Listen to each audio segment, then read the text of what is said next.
自從梵蒂岡第2次大公會議結束之後，各個大小修道團體都紛紛回應梵二嘅召喚。佢哋係重新更深咁樣發掘自己修會嘅創會神恩，並且係研討點樣去分辨20世紀嘅時代信號，重新去檢視自己嘅團體生活同埋使徒服務嘅精神同方式。呢種趨勢席捲咗全球嘅修道團體，內外改革之聲四起。喺呢個巨大洪流嘅衝擊之下，大家都積極咁去迎接呢場更新嘅洗禮。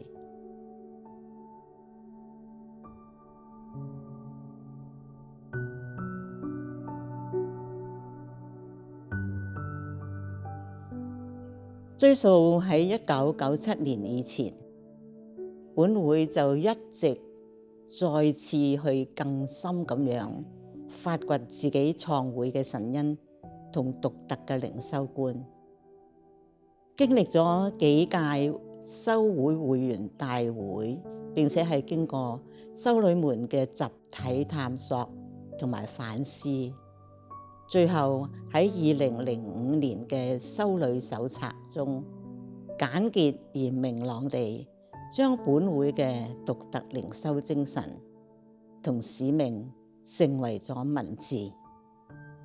手冊之中嘅第1號至第5號已經包含咗本會嘅創會神恩、精神、團體聖德以及實踐方向。而論到本會創會神恩嘅內容，主要係喺手冊嘅第1號。而家簡單摘錄如下。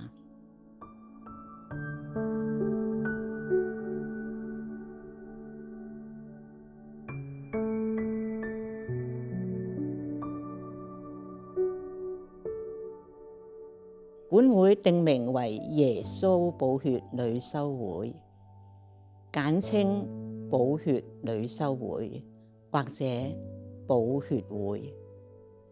本會特有嘅神恩係喺福傳嘅生活同使命上，彰顯十字架上耶穌嘅犧牲與修和精神，透過福音勸喻嘅生活方式，具體活現被釘十字架上耶穌嘅面貌。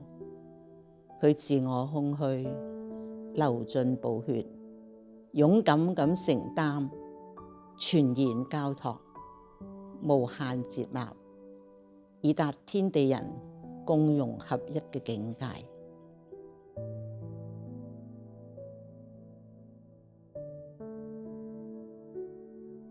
喺探討修會神恩之前，我哋必須先了解乜嘢叫神恩。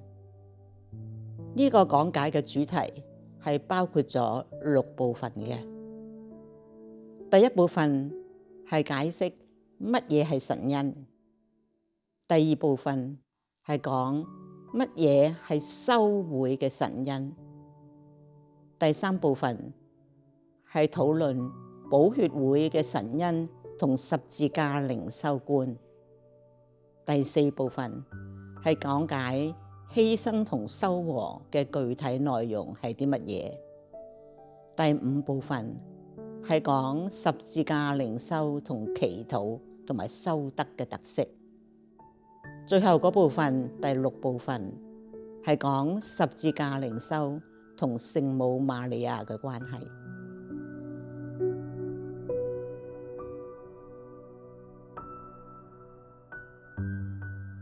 第1部分，我哋想探討一下乜嘢係神恩。喺重新反思本會嘅神恩同靈修觀之前，首先呢，要澄清一個問題，就係乜嘢係神恩。喺聖經裏邊，尤其喺格林多人前書第12章第1至第11節，聖保祿十分清楚咁講明咗神恩嘅來源同埋作用。佢係嚟自聖神，作用係為建立整個基督嘅奧體教會。聖神喺教會裏邊賜下唔同嘅神恩，譬如有宗徒之恩、教師之恩、先知之恩啦等等。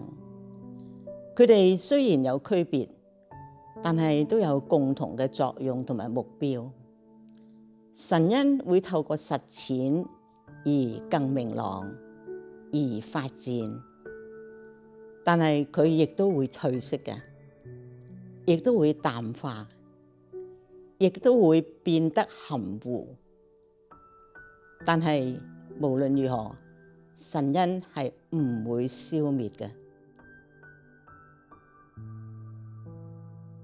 當一個領受神恩嘅人物或者團體身上嘅神恩完全退化，唔再發揮作用嘅時候，天主聖神就會喺教會裏邊慢慢興起另一啲團體或者係人物去取代佢。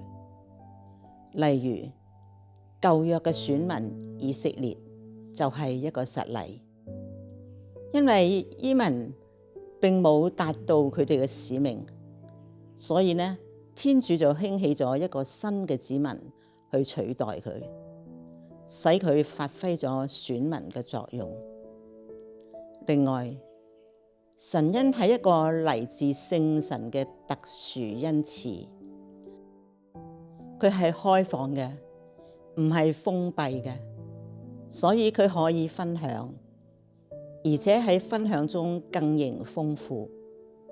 佢唔會因分享而失色而減弱，佢必須向外流溢，廣傳人間，以達到最終建立基督奧體嘅目的。